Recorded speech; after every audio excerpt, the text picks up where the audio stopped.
Hello subscribers, मेरे सब दोस्तों को मेरा अभिनंदन है। मैं कुछ दिन बाद वापस आया हूँ उस वीडियो को बनाने के लिए।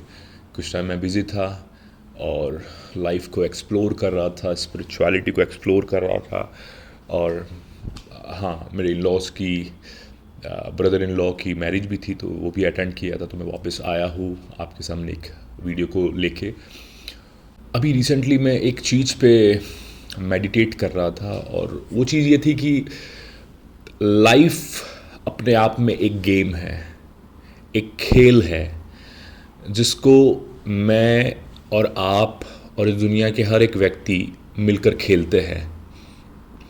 क्योंकि जब आप इस बात को सोचते हैं कि हम इस लाइफ में क्यों आए, हमारा लाइफ का अस्तित्व क्या है, हमारे लाइफ का गोल क्या है या पर्पस क्या है, तो जब हम इसको सोचते हैं, इस पे मनन करते हैं, तो बहुत सारी ऐसी फ़िलासफ़ीज़ निकल के आती है।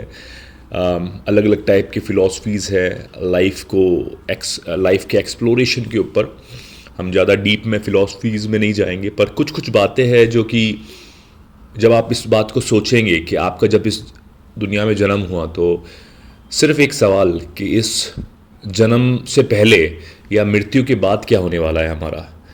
आप सिर्फ इस सवाल पे जब मनन करेंगे बहुत ज़्यादा, तो आपको लाइफ की गहरी गहरी बातें हो सकता है समझ में आए या रिवील की जाए आपको।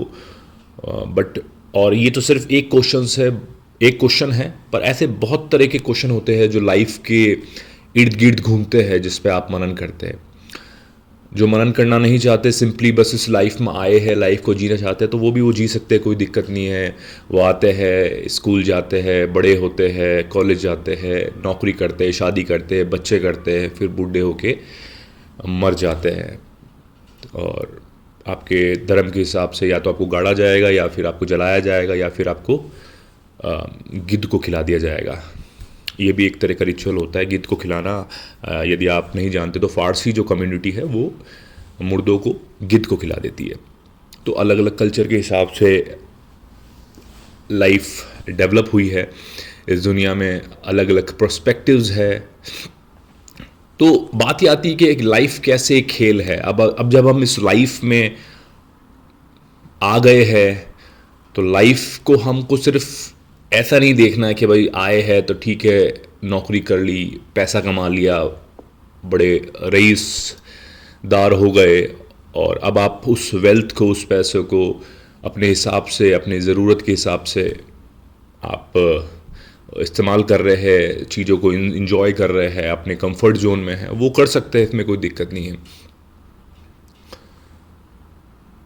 पर एक डायमेंशन ऐसा भी है, जब आप उस डायमेंशन को एक्सप्लोर करके, वो एक तरह का स्पिरिचुअल डायमेंशन है, जिसको एक्सप्लोर करके आप लाइफ के गेम को इस तरह से खेल सकते हैं जो आपके फ़ायदे के लिए है, या जो आपके बेनिफिट के लिए है, या जो आपके लिए है।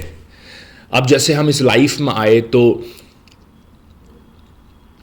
इस लाइफ में आने का कारण है मेनली एक्सपीरियंस करना।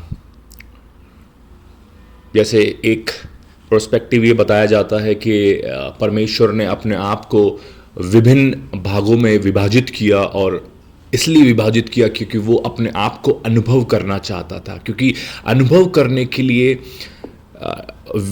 विभिन्न मैनिफेस्टेशंस होना जरूरी है, डाइवर्स मैनिफेस्टेशंस होना जरूरी है। एक अकेला व्यक्ति अनुभव नहीं कर सकता। जैसे यदि आप और मैं एक है, तो मेरा बोलना और आपका सुनना का जो अनुभव है वो नहीं हो पाएगा। अब सुनिएगा इसको बहुत ही ध्यान से। यदि आप मुझे जो देख रहे हैं और मैं यहां बैठा हूं, अगर वो हम एक है, तो मेरा बोलना और आपका सुनना का जो अनुभव है वो नहीं हो पाएगा। इस कारण से आपको वहां बैठना और मुझे यहां बैठना अनिवार्य है, ताकि हम मैं जो अनुभव कर रहा हूं बोलने को, और आप जो अनुभव कर रहे हैं सुनने को, वो अनुभव कर सके। और इसी प्रकार से अलग अलग जो इस दुनिया में प्रगटीकरण है, विभिन्न प्रगटीकरण है, वो अनुभव करने के लिए किया गया है। और अब बात आती है जब हम अनुभव करते हैं, और यही रीजन है कि अनुभव में सिर्फ सुख नहीं होता, सुख और दुख पैरेलल चलते हैं। आप कोई व्यक्ति ऐसा नहीं कह सकता कि मेरे जीवन में सुख ही सुख है, और कोई व्यक्ति ऐसा भी नहीं कह सकता कि मेरे जीवन में दुख ही दुख है। दोनों अलग अलग परसेंटेज के हिसाब से डेवलप किए जा सकते हैं। जैसे 80% सुख हो सकता है, 20% दुख हो सकता है, या फिर 70% दुख हो सकता है, 30% सुख हो सकता है, बट ये चलता है। और जब आप इस बात को समझ गए हैं, उस दृष्टिकोण में आ चुके हैं कि जब आप एक खेल को खेल रहे हैं, तो वो जो दुख और सुख का पर्सपेक्टिव है, जो दृष्टिकोण है, वो आप अपने हिसाब से उस पैरामीटर को बदल सकते हैं।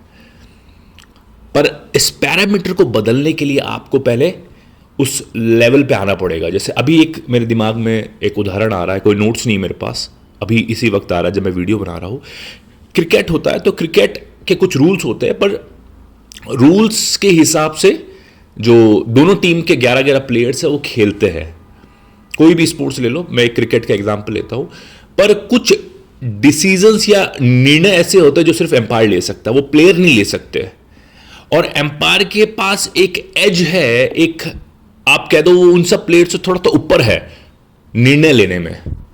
कुछ निर्णय उसके हाथ में होते हैं, वो रूल के दरमियान रहकर ही वो डिसीजन ले सकता है, पर उसके हाथ में रहते हैं, वो प्लेयर्स के हाथ में नहीं रहते।